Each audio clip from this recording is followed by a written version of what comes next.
Me qëra fjala, Gjinishi jo, që do thot si fjalë, po asun do them si fjalë. E di që jeni mërzitur shumë, kam pa fund mesazhe nga ju.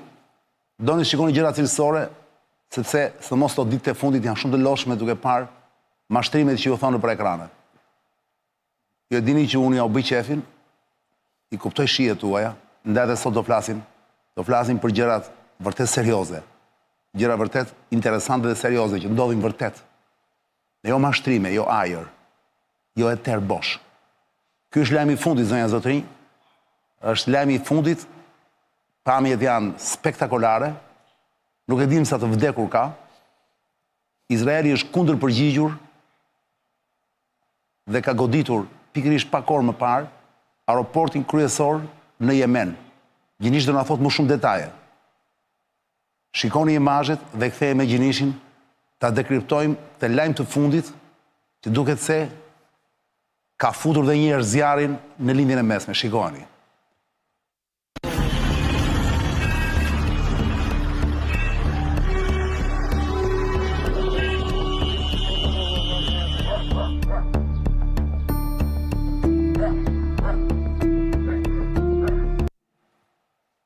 Si që patë, këto janë imazhet që na vinë pikërisht nga Jemeni, ku është goditur aeroporti kryesor, ndërkohë që Ledio, të lutem, duhet të kujtoj që tek fabula e dytë pastaj pas gjysmore, kur të fillojmë me Gjinishin, duhet të bësh një korrigjim të vogël, të kam nisur gabim. Ke një fjalë atje midis Izraelit, e korrigjuar, e ke bërë mes? Po. Bravo, je i madh Ledio, je i papar. Gjinish, ç'është kjo histori? Para se të t'ja fjalën se ç'është kjo histori, le të kuptojmë se pse është kundër përgjigjur Izraeli. Ledio ka gati imazhet vetëm 2 ditë më parë, apo dje në mos gaboj, jo pardje. Pardje ditën e diel. Ditën e diel ka qenë Huthët, pra nga Jemeni, aleatët e vetëm që kanë mbetur Iranit për momentin, që kanë goditur aeroportin kryesor në Tel Aviv apo jo, Gjinish, Ben Gurion. që quhet Ben Gurion, e kanë goditur Huthët, shikoni. Vetëm 2 ditë më parë, shikoni, Ledio ka gati. אז יש עוד חניון השלישי שהוא למטה אחרי החניון הזה.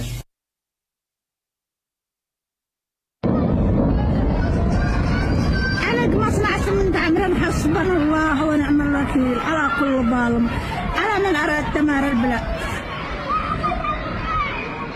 حسبنا الله ونعم الوكيل حسبنا الله ونعم الوكيل. من أراد دمار البلاد هذا لا حول ولا قوة. עכשיו בנתב"ג?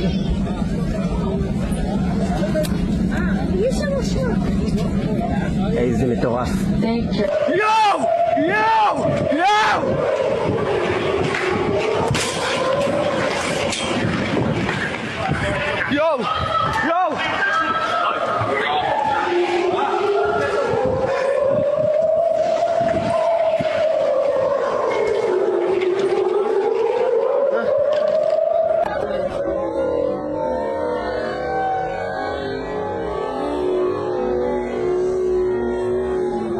إذا النفيلة يا ولد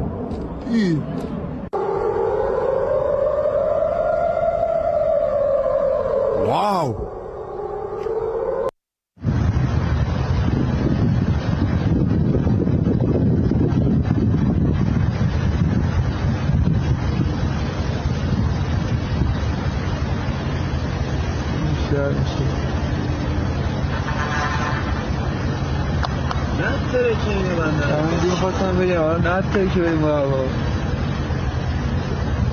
Ledio i futi të gjitha në një kohë, kjo e fundit fare ishte në Iran, ka disa ditë fakt që në Iran ka ca zjarre të çuditshme, askush nuk merr përsipër se çfarë janë ato, megjithatë për treguar pak situatën, zjarre gjithandej, bombardime dhe zjarre në Iran, bombardime në Izrael dhe pastaj bombardime në Yemen.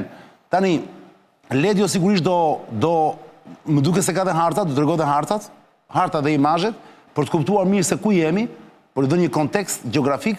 Gjinish, të dielën Huthët në Yemen, nga Yemeni goditën aeroportin e Izraelit dhe Ben Gurion. Kjo është e serisë, Ledio, mos u ngatron, kujdes. Fabulën dytë. Mos u ngatron. Nuk e di a ka harta këtu apo jo. Këtu s'ke harta, rritë fabulën dytë. Ishte faim.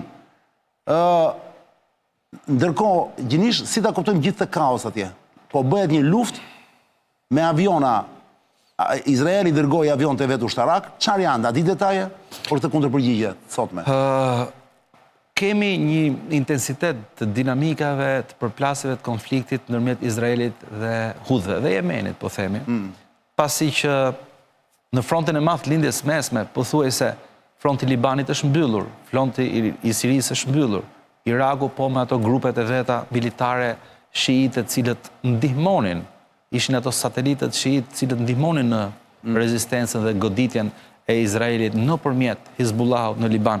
Pothuajse është asfiksuar, atëherë kush ka ngelur në lojë deri tani? Gaza që vazhdon brenda vetes dhe Huthët që janë nga jashtë. Tani ne filluam pak me atë që ndodhi ditën e sotme, me goditjen e aeroportit Jemenit.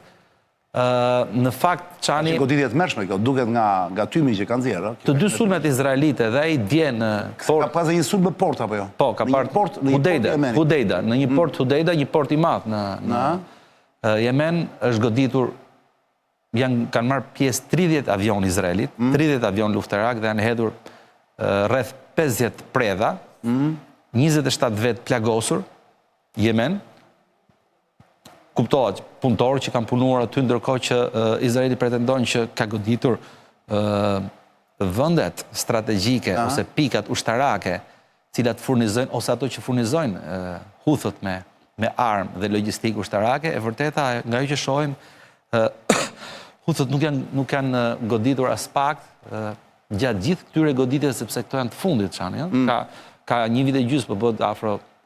Huthët që në fillim të luftës me Gazën kanë marrë pjesë, kanë ndërhyrë në luftë dhe që atëherë ka pasur hera si goditje të Huthëve në Yemen, diku në bashkëpunim Shtetet Bashkuara të Amerikës, Britani, Francë dhe Izrael, dhe dal nga dal aleatët janë zvogluar, mbeten Shtetet Bashkuara të Amerikës dhe Izraeli sot, ose këto 3 ditë të fundit kemi një perceptim shumë interesant, për herë të parë, Huthët godasin një nga pikat më strategjike të Izraelit në Tel Aviv, aeroportin Ben Gurion, i cili është një nga pikat më të mbrojtura. Tani çfarë po ndodh pra? Si ka mundësi që nuk është interceptuar? Distanca është 2200 kilometra. Nga Jemeni? Nga Jemeni. Është përdorur raketë balistike dhe për nga shpërthimi duket që ka patur një mbushje goxha të madhe, sepse ka krijuar një krater mbi 10 metra. Ka mbetur 8 vet plagosur izraelit. Dhe ajo që është interesante, siç e përmendet ti Çani, është si ka mundësi që 3 mburojat e mbrojtjes kundërajrore të raketave, sistemet raketore të Izraelit nuk funksionuan, nuk dhanë asnjë shenjë alarmi. Kjo është e para. E dyta, si ka mundësi që trupat amerikane që ndodhen në detin e Kuq, cilët dhe ato patën një përplasje me Huthët, nëse kujtohet para disa ditësh, Huthët sulmuan luftanien Trump, e cila bërë një manovër të jashtëzakonshme 360 gradë dhe nga avionët e saj F-14 randet. Tha randet, Huthët pretendojnë që e goditëm, unë besoj që randet, se do kishim shenja tjera. Pra po themi, ka një perceptim, një dinamik shumë interesante dhe kjo përkon pikërisht me midis tjerave, edhe me atë që tham fillim të herës, është hallka e fundit e gjysmëhënës shiite në rajon, e cila ka marrë pjesë, Huthët janë hallka e fundit. Pra aleatët vetëm që kanë mbetur Irani për momentin. Zvoglimi i aleatëve të Izraelit. Se ra Libani, Hezbollahu e këto?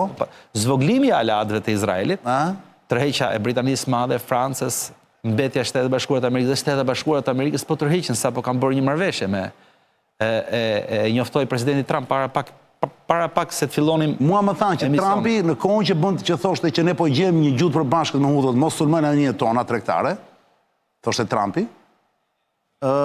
Ndërkohë bëjë ky sulm, Izraeli goditi Yemenin. Pak minuta përpara ndodhi sulmi, pastaj doli. Ai ishte informuar Trumpi, kam përshtimin se jo. 2 gjëra shumë interesante Çani. Izraelitët pretendojnë që nuk janë njoftuar për marrëveshjen që u bën Trumpi me Huthët.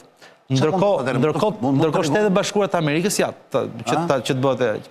Ndërkohë Shtetet Bashkuara të Amerikës njoftuan se nuk kanë marrë pjesë në asnjë lloj koordinimi me këtë sulm që bën Izraeli ndaj Huthëve.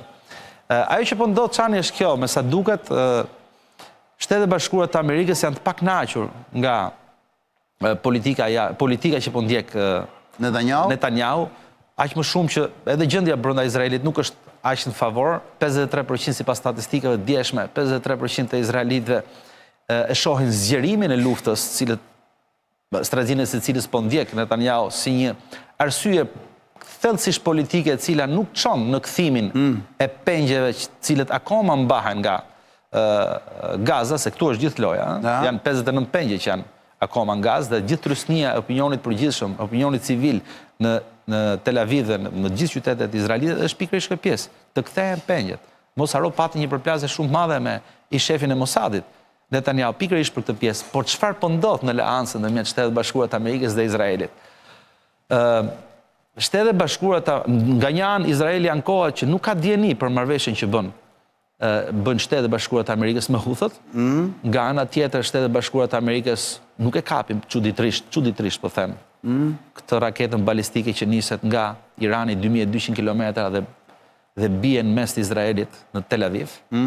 Nga ana tjetër Izraeli merr përsipër që ky sulm i sotëm në aeroportin e Jemenit është bërë vetëm nga forcat ajrore izraelite pa koordinim me Shtetet Bashkuara të Amerikës. Nuk duan të implikojnë atë, po. Pra çfarë po ndodh?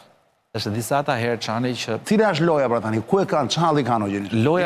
loja është kjo. Izraeli Kjo është lojë me të vrarë, është lojë luftash kjo tamam. gjitha luftat me të vrarje. Jo, ka thënë nuk është lojë lufta shu lollo me fjalë. Nuk është teatr. Ç'bëjnë europianët apo këta? Po nuk është teatr pra.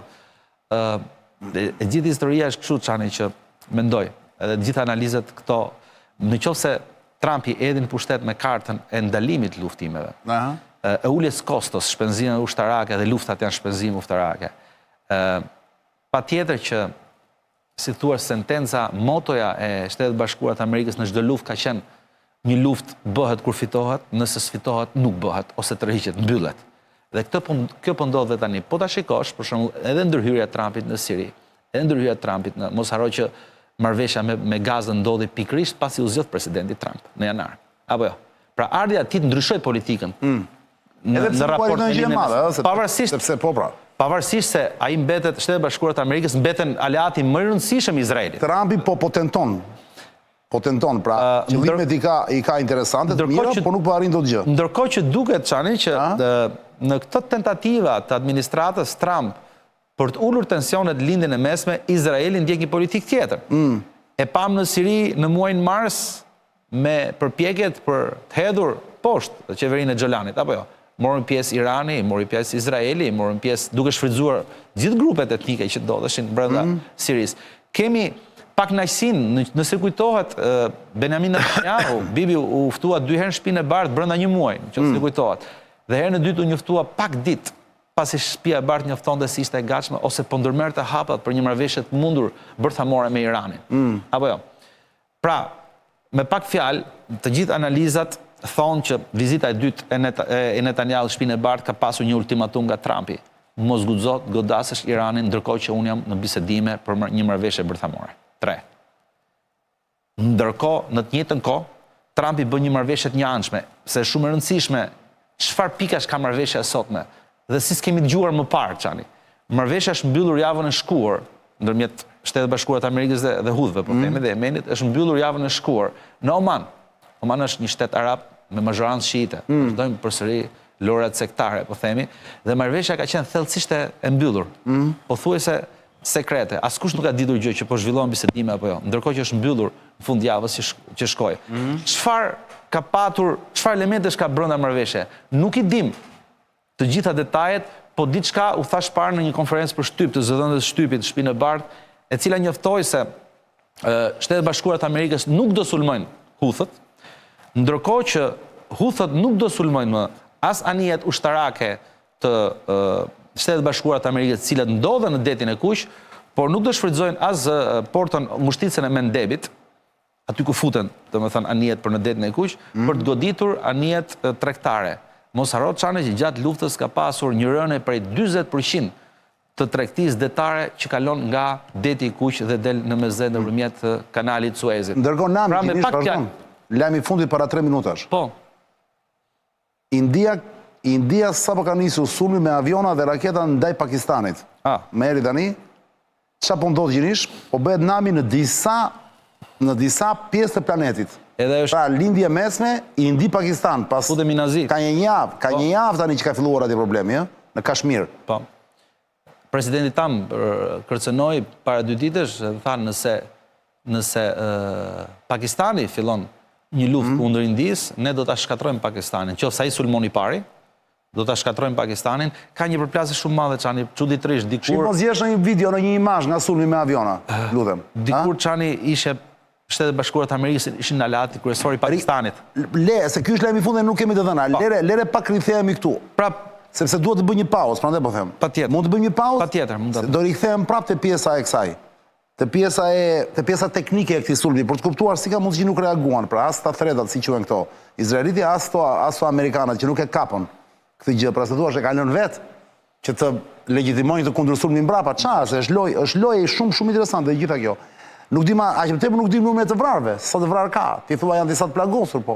Sulmi sot më shumë tani në Izrael, më duket pamundur. Ky sulmi nuk dihet sa të vrarë, ndërsa sulmi që u bën në portin Hudejda pati 27. Mund të interesohemi. Pati 27 vrarë. Lutem shit pak, sa të vrarë ka nga sulmi në Izrael, në sulmi në Yemen sot. Kot për të ditur. Akoma nuk kanë dalë shifra çani sepse sa ka ndodhur. Ndërkohë për të rikthyer para se të rikthehem te Gjinushi Ledio, bëjmë një xhiro tani në këtë momente. Ora është 22:18 minuta, ikim në Çilek, sepse dua të kujtoj që Çileku është një kompani, është një brend ndërkombëtar, zoja Zotrin, ku ju mund të mbaroni punë me gjithçka që ka të bëjë me dhomat e kalamajve. Kur them kalamajve, kanë fjalën për bebe, për fëmijë dhe për të rinj. Është një super mark Çileku që ju ndihmon dhe ju mbaron punën sepse ka gjithçka, gjithë detajet, gjithë gjërat, gjithë produktet që doni të mbaroni. Për dhomën e fëmijëve tuaj janë atje. Do thonë Arian, po pse se kështu ka gjithandej? Jo, nuk ka gjithandej. Çileku ka shife, ka dhe krevat shumë me këto makina që ka të papat. Për gjithë të çuna që ka qef makinat. Gjithçka ja shikoni vetë nga imazhet, Çileku është brillant. Dhe e di se ja vlen të shkoni te Çileku se para janë çmime shumë të mira, janë të dyqane me lule shtryve. Dhe e dyta sepse materialet që përdor Çileku janë shumë të sakta, janë me standarde dhe nuk ju helmojnë kalamaj. Kujdes, mos futish çdo mobilin në shtëpi, do hani dynjan. Prandaj vetëm te Çileku. Tani është momenti të kapni ulje të papara, vraponi se janë ditë të fundit. Duke filluar nga nesër, ka rrezik do kemi lajme të reja nga Çileku. Çilekun e gjeni ose në autostradën Tiranë-Durrës, kilometri 12 tek qendra Prestigjom, ose në gjithë Vedorelanin, fiks në gjithë Vedorelanin, që është përballë Deli Orgjit, kompleksi Deli Orgjit, rruga Vajec, u zbret poshtë pap djathtas keni Çileku. Është pa para Çileku ai. Është super brand për bebe, çfarë s'ka djepa, krevate për fëmijë, krevate Montessor, krevate Marinar, gjithçka. Dhe me që jemi të këto mobilje për bebe, për fëmijë dhe për të rinj, plas të titullu në ekran.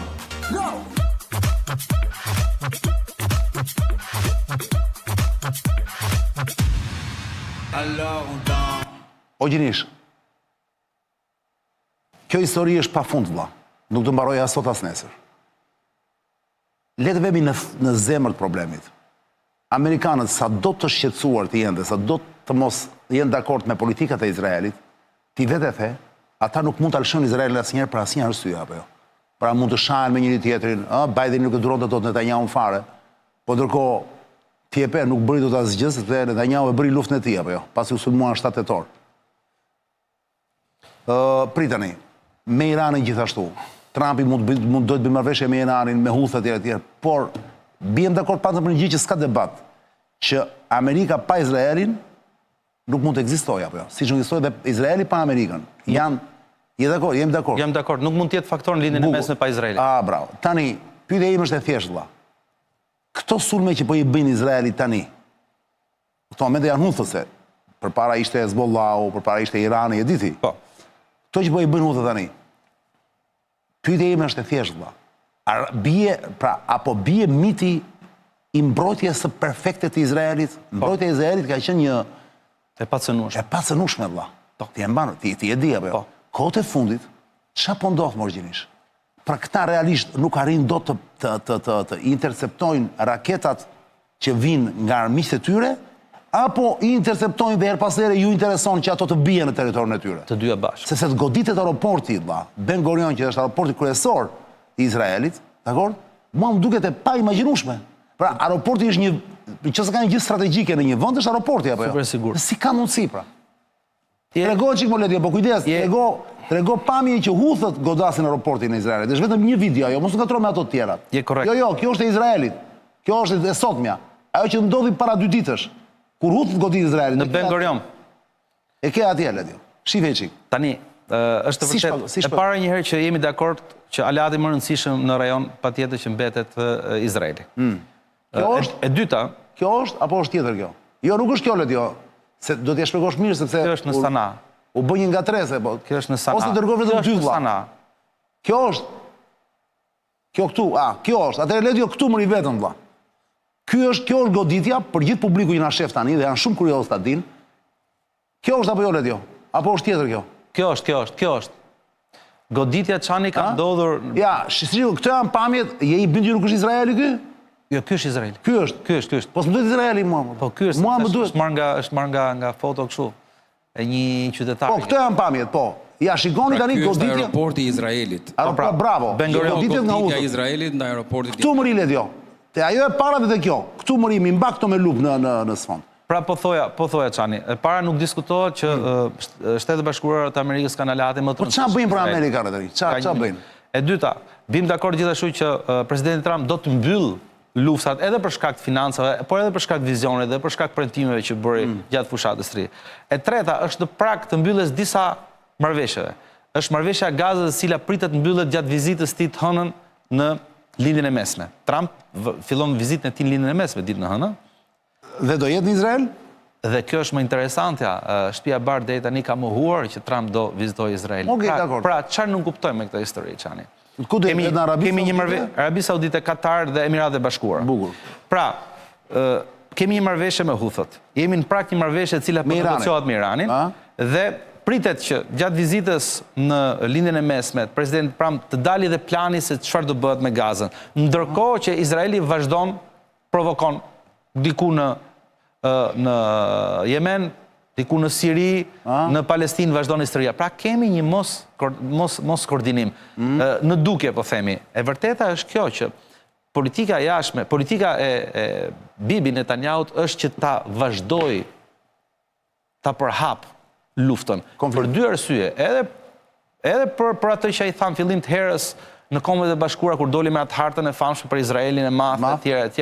Edhe mbi tezën e tij të famshme do bëjmë një lindje të mesme të re, krejtësisht re, harta lindje mesme do ndryshojë, por nga ana tjetër mos harrojmë që për opinionin publik izraelit, e citova pak më herët, 53% sondazheve të fundit para 2 ditësh në Izrael tregojnë se për opinionin e përgjithshëm izraelit, Bibi Netanyahu vazhdon politikën e tij agresive në dëm të pengjeve, sepse qëllimi në fillim fare ishte thjesht për interesat e tij politike. Dgjoj, më interesojnë fare qëllime. Erdha, e mbylla. Dhe midis kësaj, çfarë po ndodh midis Amerikës dhe Bibi Netanyahut? Nuk është prishur aleanca, thjesht Shtetet e Bashkuara të Amerikës po i tregojnë Izraelit, në qoftë se do vazhdosh ne nuk kemi, nuk të mbështesim. Po ti e beson këtë gjë? Po, sepse edhe herë mund të jetë polici mirë, polici keq. Ja, një minutë. Amerika bën sikur do të bëjë marrëveshje me ata. Patëm një marrëveshje. Edhe i thotë Izraelit ti bjeri vëlla. Jo, nuk është ashtu. Pse jo? Nuk është ashtu, sepse Amerika ka një problem shumë madh. Po çfarë problemi ka? 90% tregtisë detare kalon pikërisht nga deti i Kuq. Dhe ka një krizë shumë madhe globale që ka krijuar kjo luftë, ky konflikt për një vit e gjys. Dhe mbyllja e kësaj marrëveshje, Çani, midis Huthëve, se Huthët kanë qenë problemi që bllokonin Mendebin, ngushticën e Mendebit që kalon në detin e Kuq dhe dilte në Suez, pastaj në Mesdhe dhe pastaj nga Gibraltari kajote Matan. Problemi është që kjo uli tregtin lindje perëndim në 40%, gati gjysmën. U bë një krizë shumë e madhe dhe presidenti Trump me këtë marrëveshje po e hap, po çliron, por jep jetë tregtisë. Kjo është shumë e rëndësishme për atë. E dyta, presidenti Trump kërkoi $1 triliard nga lindja mesme për t'i dhënë jetë. Ju kujtohet?